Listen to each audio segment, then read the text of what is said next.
So, so welcome everybody to the Second Century Stewardship Request for Proposals webinar.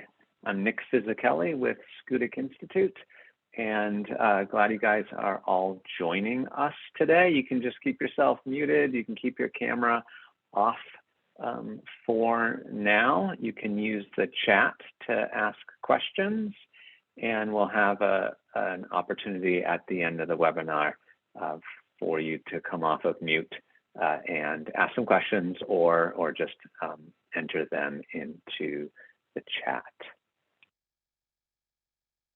And I am joined here today with Abe Miller-Rushing, who's the science coordinator with the National Park Service here at Acadia. And again, I'm Nick Fisicelli. I'm with Stewardship Institute at Acadia National Park. We are Acadia's primary science and education partner. And so here's just the quick roadmap for our webinar today. We'll go over a little broadly over the Second Century Stewardship, which we call SCS for short, some of the details on the program. And then Abe will be speaking a little bit more in depth about Acadia, about the science needs that the park has, some example previous fellowship projects, and then we will go into how to apply for a fellowship. Second Century Stewardship began in 2016, which was the centennial, the 100-year celebration of the National Park Service. And so Second Century was about looking forward to the next century of stewardship of national parks, with a recognition that parks are undergoing rapid environmental change and really need science in order to help foster the future of parks. And it was established through a generous support of David Evans Shaw, and also through partnership with the National Park Foundation, National Park Service, and Stewardship Institute. So there are four big goals for SCS. One is to really support stewardship through science. And another is to really raise public awareness, understanding, and support for science, and to do this through science communication. A third being to really bring science into education and engagement with communities and park visitors. And then finally, to really build the community of science in parks and to pursue solutions to critical conservation challenges. So this is, we've had 18 fellows since 2016, and we'll have 2 to 3 more for this coming year. We're likely to make some changes to the program after this coming year, so it's great you're all here to learn about the program and to apply for a fellowship for this coming year. Again, the aim here of the science is to inform park management, to communicate the science, and hopefully to contribute to the long-term research and the science legacy that exists here in Acadia and goes back actually to the late 1800s, even before it was a park. I mentioned science communication being an important part of the fellowship program.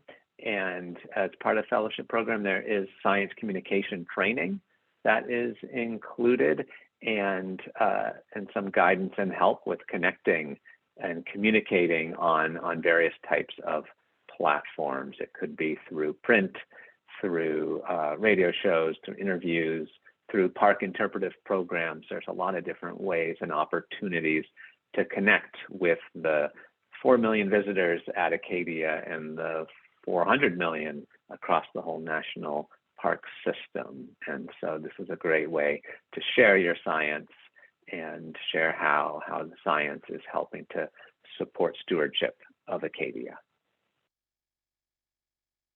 And also related to that, this is a great opportunity to infuse science into education and create authentic science learning opportunities. And those could come in lots of different forms, Could be through citizen science components to research projects, could be working with some of the existing education programs that we have in the park, such as the Scudic Education Adventure, which is a multi-day overnight program for middle school students in the park.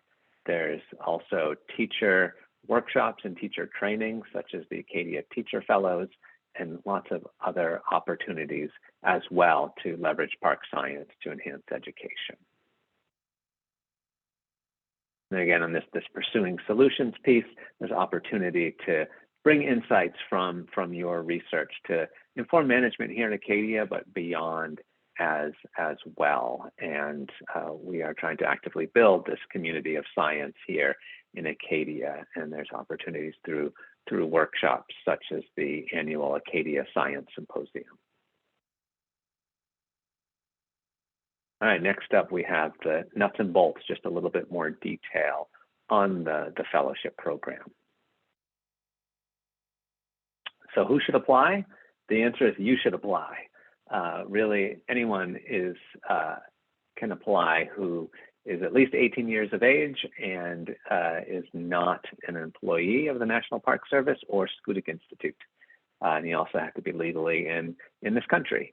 But that's about it. We encourage early career individuals, but that's just encourage. It's not a requirement or a restriction. And so we definitely encourage you to apply. And the application, it's pretty straightforward.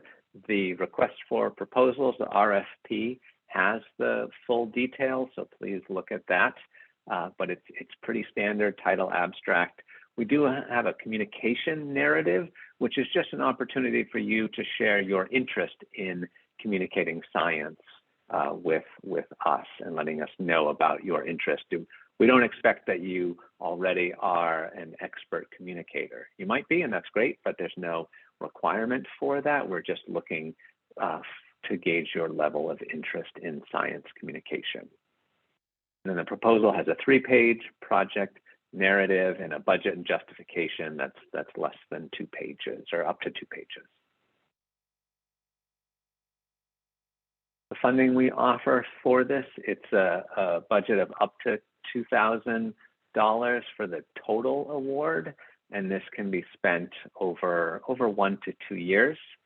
And in your budget, you can include whatever is really appropriate. We recognize $20,000 award is not going to cover all the costs of a project, and likely you have other funding for the work that you are doing. And so the work in Acadia, or more specifically, the award here is going to cover some component of that. And so it can include salary, travel, field, technician help. It can include supplies, etc. You don't need to include a couple of things. One is housing at Scudic Institute. We do provide housing, overnight accommodations for researchers when they're working in the park at Scudic Institute. And then also we just ask that you budget the time for a communication training as well as part of the fellowship. Evaluation criteria are also fairly standard. Intellectual merit, really the ability to inform park management, or maybe another way to put this is the research project should really be relevant to the park and park management needs, and Abe will talk more about that here in a little bit. But that's a really important piece to this. We sometimes, there may be, you may have a great research project on something like whales or polar bears, and it may be an amazing research idea, but there are no whales in Acadia. Acadia isn't managing open ocean, nor are there polar bears, and so that would not be a project that informs park management. Again, we want to just see your interest in science communication, and also see the potential for long-term research in parks. The goal of Second Century Stewardship is to create opportunities to build long-term relationships between scientists and park managers. So the evaluation criteria and the weighting here among these various factors: intellectual merit, the relevance to stewardship.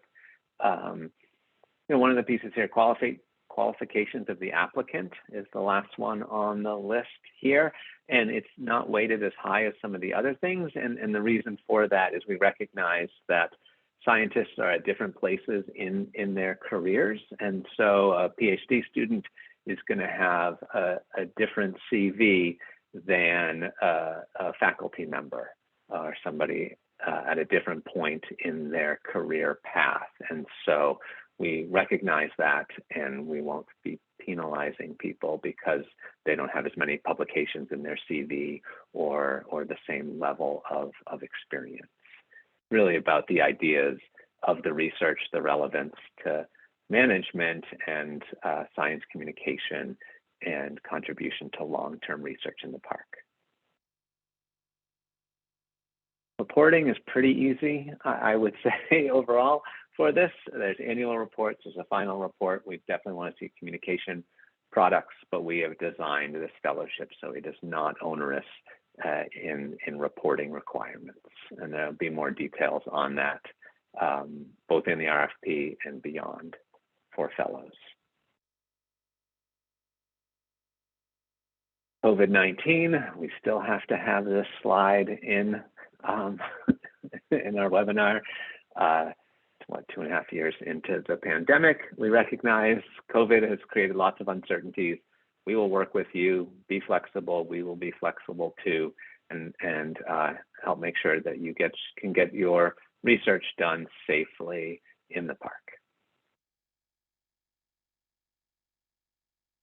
All right, so proposals are due in just over a month, October 27th at 5 p.m. Eastern time. That is a Thursday, and then the proposals are reviewed by a panel here and ad hoc reviewers as well, and it's going to include reviewers that are subject matter experts, but also it will include scientists and managers who may not be experts in your field. And so you want to make sure that your proposal will be understandable to a wide range of scientists and managers.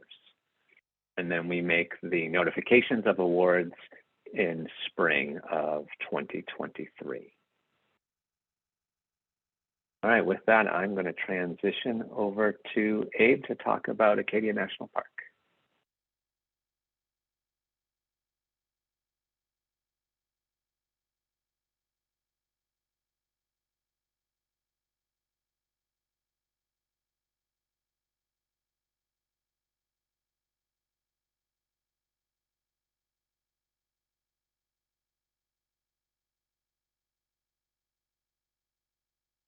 There we go. Figured out how to unmute myself. All right. So thanks, Nick. And so I'm going to talk from the Park Service, just for those of you, I know many of you have worked with the National Park Service in the past, but we think a lot about our mission, and here is the mission of the National Park Service. And it really has two components. The one about preserving unimpaired natural and cultural resources, and then the second for providing for the enjoyment, education, and inspiration of this and future generations. And so a couple of take homes from this. One, we're in the forever business in terms of preserving these resources and providing for the engagement with the public. And two, that we're really doing both the preservation and conservation as well as the communication and public engagement, which is a big part of why we emphasize both of those in this second century stewardship. Here in Acadia and with the Scudic Institute, we actually have one of the 17 research learning centers in the National Park Service. And the goal of these research learning centers is to really help the National Park Service achieve this vision of national parks as natural laboratories and tellers of science narratives, and exemplars of using science to manage natural and cultural resources and to enrich visitor and local community and employee experiences. So this is really doing the science and then getting it into the hands of people who can do things with it, as well as just inspiring people about it. And then in terms of, we're also doing a lot with having to shift, and I'll come back to this again later, but adapt to and respond to continuous change, particularly from climate change. And with that, we're having to rethink how we do conservation and what it means to preserve things unimpaired. And so what we're thinking about ecological and cultural integrity, and how we preserve things, how we conserve things, achieve our mission, even though ecosystems are going to change dramatically over the next 100 years. And so some of this is even figuring out what our conservation goals are. And Acadia, of course, is changing really quickly. The 1 out of every 6 of the plant species that were here 100 years ago no longer occur in the park. So we're already having big changes in our flora. We have invasive species like the purple loosestrife here with the monarch butterfly.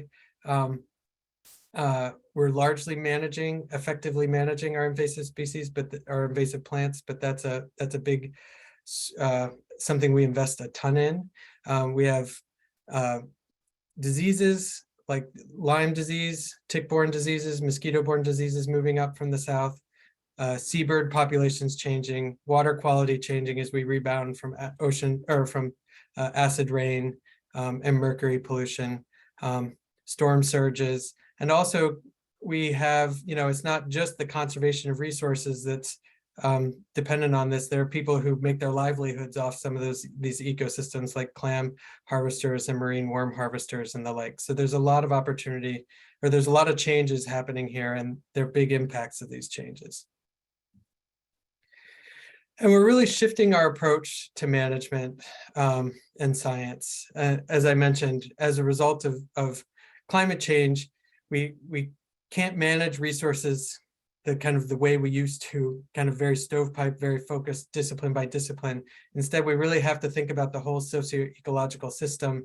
We have to do adaptive management in terms of plan, do, learn, cycle, because there's so much uncertainty. There's uncertainty about what our management actions, how effective the management actions are going to be, and how conditions are going to change. So we have to take an experimental approach to our management actions, and this research can be a part of that. And we have to engage the community and partners, because as things change, we're a public agency, and we really have to bring the public along, and they need to be a part of the dialogue as we shift management practices and apply some of the things we learn to people's communities outside of the park. And so what does this mean for what we're looking for in proposals? Just to kind of go back to something that Nick mentioned, we really want to advance conservation and ecosystem science. So we want to do good research. We want these fellowships to do good research. We want to inform park management. So there needs to be a translation component. They need to be relevant to park management decisions. We want there to be this to be science that can be communicated effectively, and the potential for long-term research. So one of the things we're trying to do is recruit this new cohort into doing long-term research in national parks and other protected areas.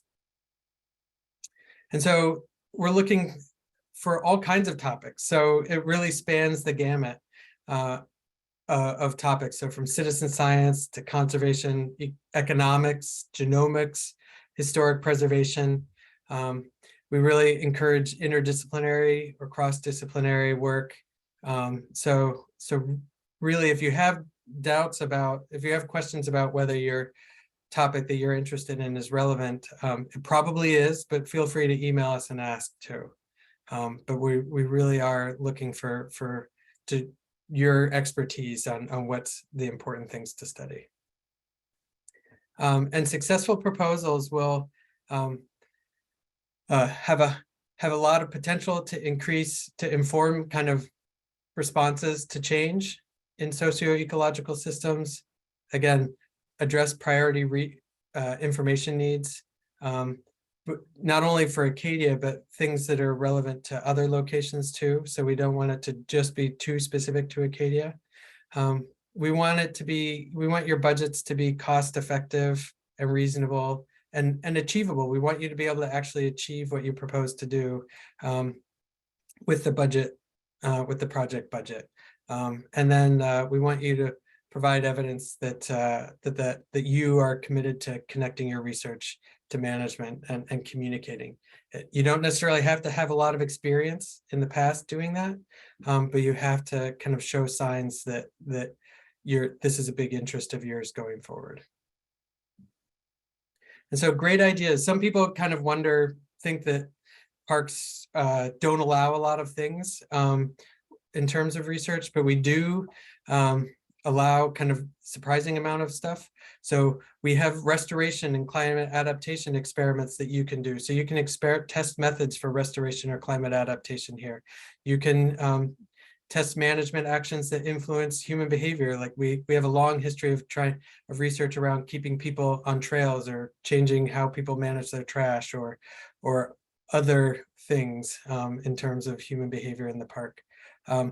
Encourage indigenous science, of course, which is a new big area of emphasis for national parks, to incorporate indigenous science into decision making, and so on. So there's we have collections of museum specimens as well, for instance. But there's a lot of things that you can do in the park propose in your research. And again, if you have questions, just let us know. And just to give you an idea, I'll give you some examples from the 18 previous fellows who are photoed here. And you can actually see descriptions of each of these 18 projects at the scsparkscience.org website. But I'll just give 3 that kind of highlight different approaches that people have taken. One is from Alessio Mortelliti, and looking at how species forest trees might transition as they get here. So just to give you an idea of the kinds of manipulations that we have here. So there are, of course, models of what tree species might arrive as climate conditions change. But what Alessio did was looked at how these trees might interact with small mammal populations. So we actually brought seeds in from trees from the south alongside some of our native trees here and did seed preference experiments to look at what do our current small mammal communities do? Which species, seeds, or fruits do they cache? Which ones do they eat on the spot? Which ones do they ignore? And what might that imply in terms of seed dispersal and germination for the species coming in from the south, for our native tree species, and also for the small mammal populations themselves. But that gives you an idea of some of an example of a manipulative experiment. Another example is work by Allie Gardner at the University of Maine, where she was looking at ticks, deer or black-legged ticks and Lyme disease in particular, but combining kind of disease ecology with field surveys of both the tick populations as well as visitor awareness and public health awareness and historical ecology. So looking at historical landscape conditions, in particular, in this case, the historic fire from 1947, and looking at how those historical landscape changes have impacted tick populations and then public health risks currently, and how that might impact our messaging to the public as well. And then a third example is work by Bonnie Newsome at the University of Maine on archaeology. So reinterpreting old archaeological sites and specimens from Acadia. So these are specimens that are in our park collections right now, and then revisiting them, the specimens and the field sites, and then reinterpreting them from a Wabanaki perspective. Adding Wabanaki language and interpretation, and really dramatically increasing our understanding and looking at these sites and specimens from a very different perspective than when they were originally documented. So that gives you kind of an idea, at least some of the very different kinds of projects that we've funded and really valued from past fellows. Just to kind of go into a little bit of the details for this, the permitting and other requirements. So every research project in the national park requires a research permit. We evaluate these things just to avoid long-term negative impacts to park resources and visitors. Benefits sharing is actually very rare, but if you have a project that's going to might result in profit later on, for instance, it's related to aquaculture or genetic engineering or something like that, there may be benefit sharing agreements that we have to enter into, or certain kinds of projects, and we'll let you know what these are, but may have, if there's specimen collection or work with vertebrates, they're extra, or human subjects, they're extra hurdles in terms of getting the permits, but it's all doable, or it's doable to go. We will help you get through the hurdles, and make sure that we get the permitting done. And there are reporting requirements with these as well, annual reporting requirements with the permits.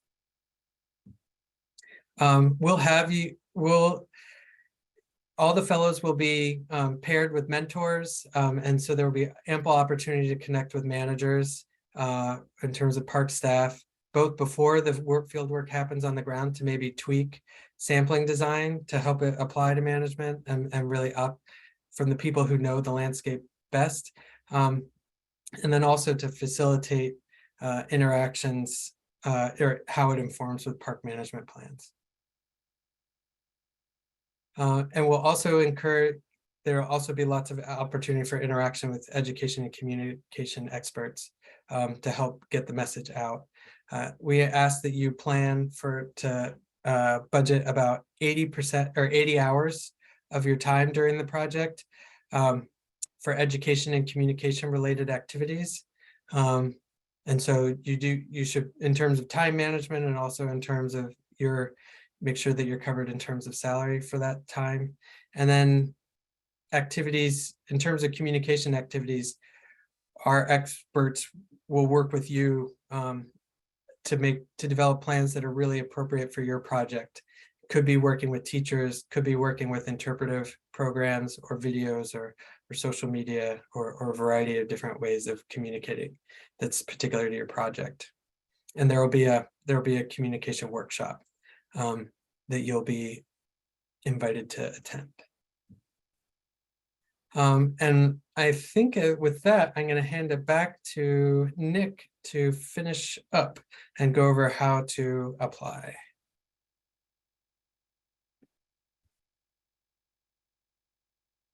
All right, thank you, Abe. I'll just share my screen again. All right, so how to apply, and that is through our online web portal, which you can find also at the scsparkscience.org website, and it's sort of the one-stop shopping for submitting your application. And it's fairly straightforward. You set up an account for yourself, and then all of the components that are required are in the application process online. You can save it as you go, and then submit as final when you are ready to submit. It's fairly straightforward. If you have any issues or problems, questions on it, you can reach out to us on the application submission process.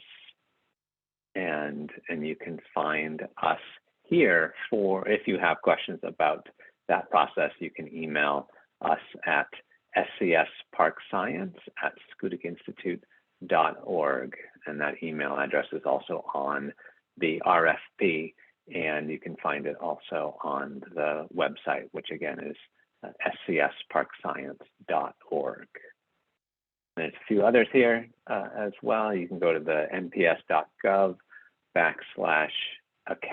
ACAD. That will get you to the Acadia National Park website. You can definitely learn more there. And you can also find more on data research, including museum finding aids at irma.nps.gov, which is irma.nps.gov. So there's lots of other sources of information, and including us. So please do reach out as you have questions, as you're pulling together your thoughts, your ideas, and working through the application process. So with that, why don't I stop sharing my screen, and we can open up for questions that anybody has. You can put them in the chat. You can, I think everybody's able to turn on their video and unmute if you want to ask a question that way. And I think we have Emma with us as well, who is knows the online portal better than anybody, so she may be able to answer questions related to that.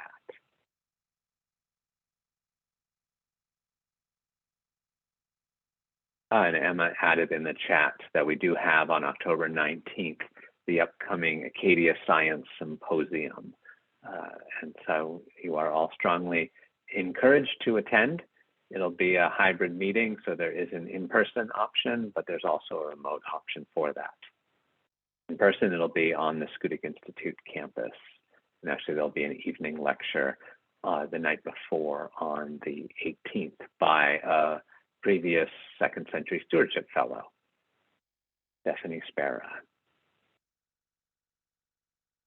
All right, let's see, here's a question from Lauren. Do you encourage applicants to contact land managers / park scientists prior to applying to make sure projects meet their needs? Ava, I'll let you as the park manager answer that one. Yes, so we do encourage that. And if you know somebody who works for the park or in the area, you can contact them directly. Or if you don't know who the right person to contact is, you can contact the SCS email address and we can put you in touch with the right person. I would say past successful applicants are probably about 50-50 for who's contacted park staff ahead of time to or maybe a little bit more than 50-50, but we do encourage it. It will make a difference in terms, or it can make a difference in terms of how you craft your project and really make it clear how it's going to apply to on the ground management in the park. Thank you. Yeah, absolutely. And that's a dramatic increase in your probability of getting a fellowship. So if it is 50-50 roughly, these are of course rough numbers, but something like that sounds about right. So yes, making sure that research does relate to management priorities is really important, and we can help you get in touch with the right manager to discuss that. I just popped again the email address, the SCS Park Science at Schoodicinstitute.org. I dropped that in the chat.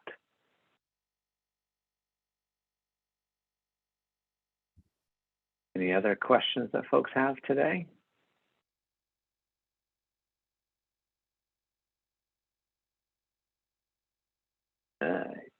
Nadia asked, you mentioned the fellowship structure program might be changing next year. Can you speak to that at all? You know what? Not really at this point. It's been a super successful program that we have had. We're very excited about it. We want to keep supporting science in Acadia, and we're going to take a look at this and see about the future iteration and how we can make sure that we're continuing to build a community of science here in Acadia, and make sure we have a program that's attracting really talented scientists to do work with us. But we don't know at this point how it's going to change in the future. Okay, thanks. I was just curious. Well, we will try to let people know as soon as we have pinned down how it'll change, so you have enough time to adjust plans if you're thinking about applying next year. Okay, thank you. Now, I just say, since there is uncertainty beyond this year, I encourage you not to wait till next year to apply, but to go ahead and do it this year.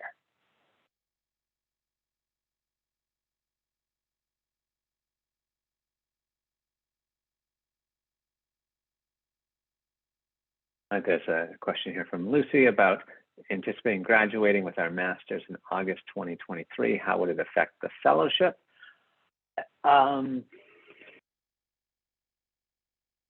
So I would say, I guess that would depend on whether the research itself was part of your master's thesis, or if it was something separate. And I think we are open to either with this. There's a lot of flexibility with that. I think we would just want to see how does this fit with your overall research, or more accurately, is this something you'll be able to continue beyond finishing up your master's project? If you're thinking you'll be finishing in August of 2023, that wouldn't be a whole lot of time to complete the fellowship if the awards are given out next April or so. So just Thank something you. for you to consider. Yeah, perfect. Thank you. Yeah, I'll just mention too that we have had fellows graduate in the middle of fellowships, or finish postdocs in the middle of fellowships, get jobs in the middle of them. And so we would just want evidence that you have an idea of what you're going to do next, and that you can take this research with you next to that, whatever that is, next thing. But it's yeah, thanks. wouldn't be the only person like that if that happened. It's probably 50% of the fellows, perhaps. It's a large number of them. And that's the case just with many being at early stages in their careers, that they're transitioning between grad school and a postdoc, or a postdoc and a faculty position, or working as a scientist for a nonprofit organization. That has happened for many of the fellows. And it can be advantageous for you that you have this funding to bring with you as you start your new position.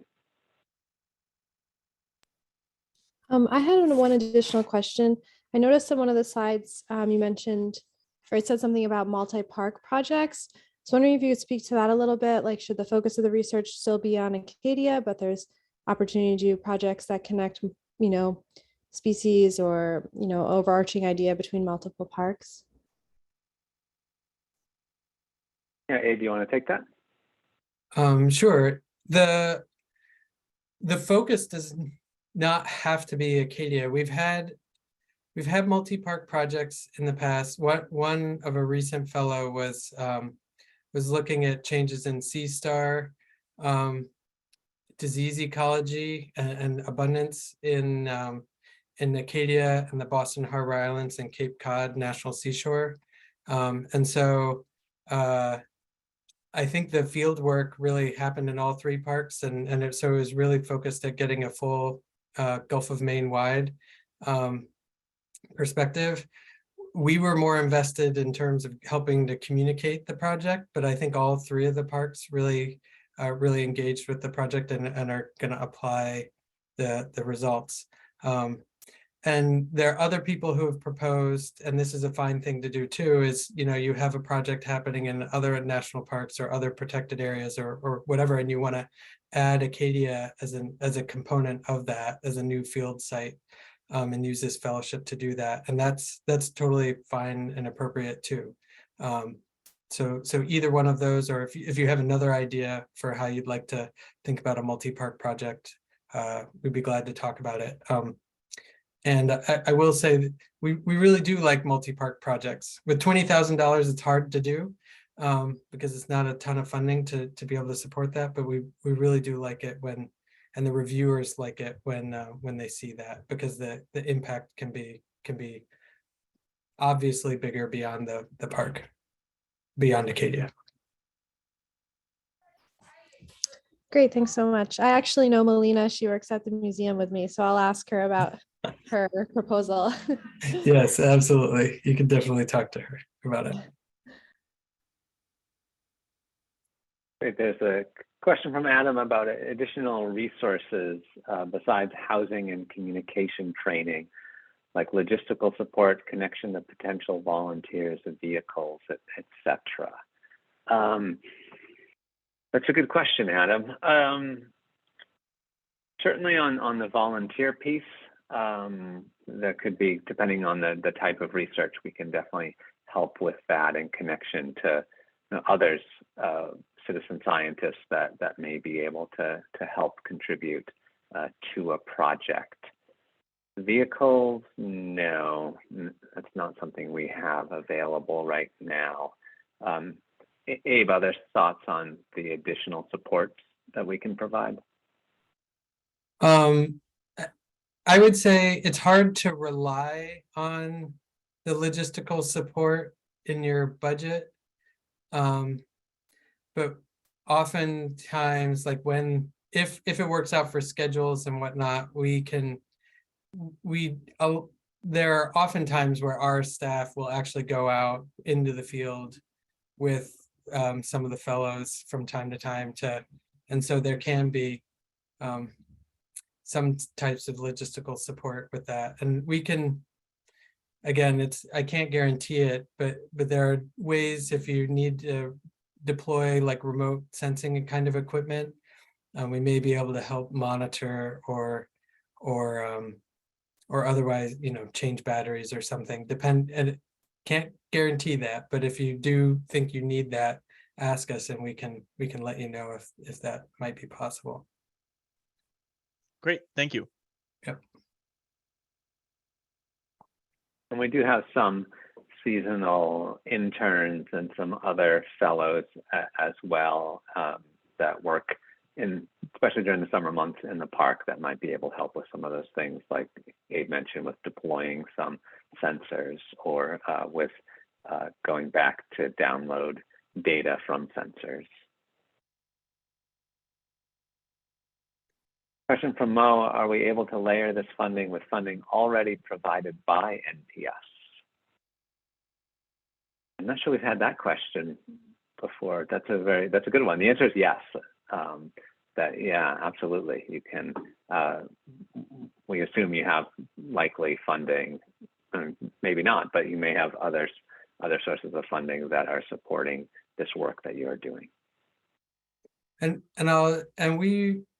we have worked with, actually it's pretty common for us to work with fellows to try to find other funding. So some of the fellows have gone on to get subsequent postdoctoral fellowships that we worked with them on, or Park Service funding, so again, one of the things we're looking for is long-term research, and so when we will generally work with you to try to continue the work, if we're all excited about continuing to work on it, which is almost always. I actually can't think of any fellow whose work we weren't excited to continue working on. So we'll work with you on that kind of thing too. Awesome, thank you.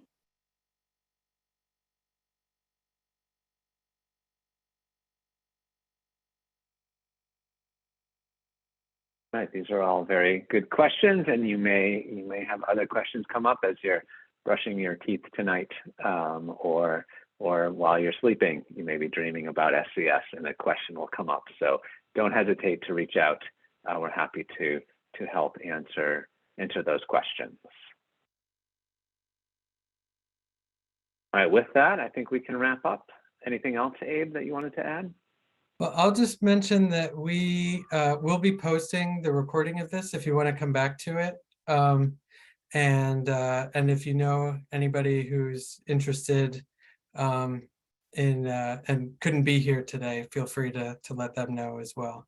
And I think, Nick, it'll be on the Schoodic Institute YouTube channel is where it'll be posted shortly after this. And there'll be a link on the SCS pages as well to that. Yeah. Otherwise, we really with that, thanks all. Sorry. Yeah, don't hesitate to ask us if you have questions along the way, and thank you for coming. Thanks so much. Yeah, look forward to your proposals.